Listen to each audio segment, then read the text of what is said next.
रेखा गुप्ता दिल्ली की नई मुख्यमंत्री। कई अनुभवी और बड़े नामों को दरकिनार रेखा सीएम की कुर्सी तक पहुंची है। रेखा के नाम के साथ बीजेपी ने न सिर्फ एक महिला सीएम को आगे किया, बल्कि ये भी बता दिया कि पार्टी सिर्फ नारी हितों की बात नहीं करती, उन्हें बराबरी का अधिकार और सम्मान देने में भी पीछे नहीं हटती। वो छात्र राजनीति से ही बीजेपी से जुड़ी रही हैं और दिल्ली का भाग्य बदलने के लिए उनके साथ 6 मंत्री भी हैं। प्रवेश वर्मा, आशीष सूद, मनजिंदर सिंह सिरसा, रविंद्र इंद्राज, कपिल मिश्रा और पंकज कुमार।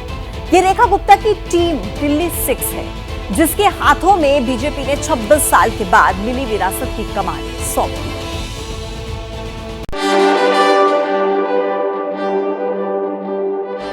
मैं रेखा गुप्ता ईश्वर की शपथ लेती हूँ कि जब ये कंफर्म्ड हो गया तो हमने कहा आपस में, अरे भाई पक्का चेक कर लो। मैं विधि द्वारा स्थापित भारत के संविधान के प्रति सच्ची श्रद्धा और निष्ठा रखूंगी। खुशी तो इतनी है कि इतनी सबने दी है कि मेरी झोली छोटी पड़ रही है। मैं मुख्यमंत्री के रूप में अपने कर्तव्यों का श्रद्धा पूर्वक और शुद्ध अंतःकरण से निर्वहन करूंगी। हम सब बहुत खुश होते हैं, देखते हैं तो बहुत प्राउड फील करते हैं कि उन्होंने अपने लिए अपनी खुद से एक जगह बनाई है।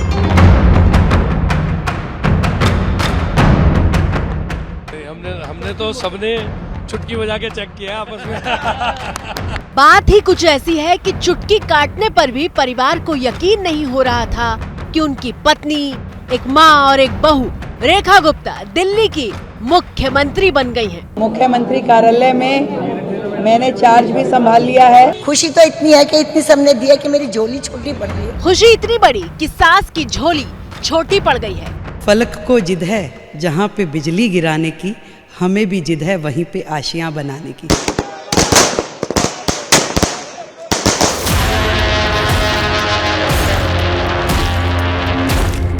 ये सिर्फ सीएम रेखा गुप्ता की कहानी नहीं है, ये बीजेपी के एक आम कार्यकर्ता, एक मध्यम वर्गीय परिवार से आने वाली उस महिला की कहानी है जिसे आज पार्टी ने समर्पण के इनाम के तौर पर राजधानी का जिम्मा सौंप दिया है।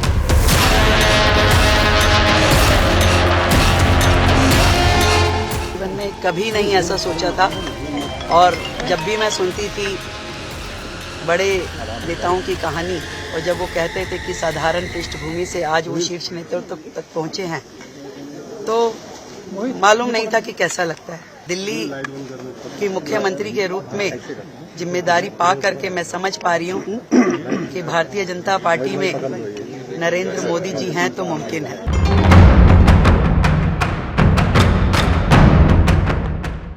हमने उनको पिछले इतने सालों से वर्क करते हुए देखा है। सारे ups and downs, physically mentally जो स्ट्रेन पड़ता है, जितने काम करने पड़ते हैं, तो देख के पता चलता है कि पॉलिटिक्स कितनी मुश्किल फील्ड है। और कम से कम मम्मी जो अपनी तरफ से एक ट्रू लीडर है, जिनके पास कोई पॉलिटिकल बैकिंग नहीं थी बचपन से, उन्होंने खुद से अपने बलबूते पे शुरू करा। शालीमार बाग से पहली बार विधायक का चुनाव जीतने वाली रेखा गुप्ता के घर के बाहर की तस्वीरें हैं, जहाँ शपथ के दिन सुबह से ही सिर्फ ढोल नगाड़ों की आवाज सुनाई दे रही थी। दिल्ली के रामलीला मैदान में शपथ ग्रहण होना था और शपथ ग्रहण में जाने के लिए रेखा गुप्ता ने केसरिया रंग की साड़ी के साथ उसी रंग की एक जैकेट पहनी हुई थी। अपने घर से रेखा गुप्ता किसी विजयी योद्धा की तरह रवाना हुई।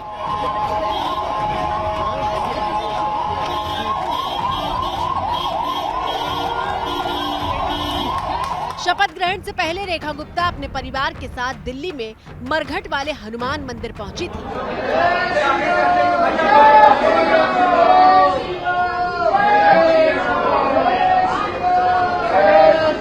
इस मंदिर में हनुमान जी की मूर्ति जमीन के अंदर 7 से 8 फीट नीचे है।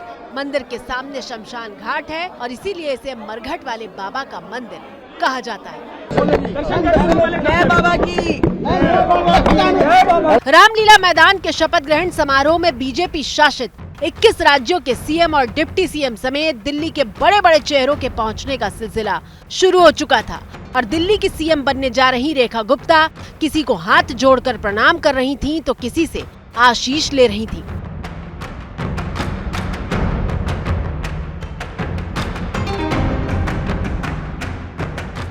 शपथ लेने के बाद रेखा गुप्ता ने दिल्ली सचिवालय जाकर कार्यभार भी संभाल लिया है।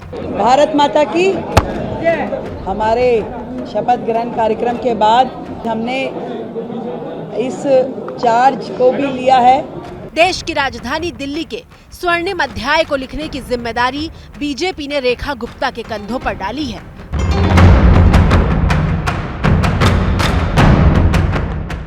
मिशन विकसित दिल्ली का है, उसको पूरा करने के लिए लगातार काम किया जाएगा, एक भी दिन उसमें से व्यर्थ नहीं होगा और एक एक कमिटमेंट जो हमारी दिल्ली से है उसे पूरा करेंगे।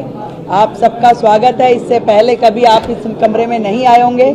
इस सीएम कार्यालय के द्वार आप लोगों के लिए खुले हैं। पार्टी ने एक ऐसे चेहरे पर भरोसा जताया है जो दिल्ली की जड़ों से वाकिफ है और बीजेपी के साथ दशकों से जुड़ा हुआ है।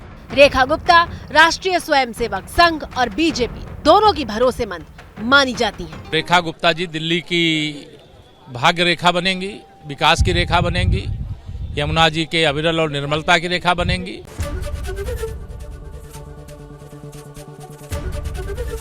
एबीपी गंगा, खबर आपकी, जुबान आपकी।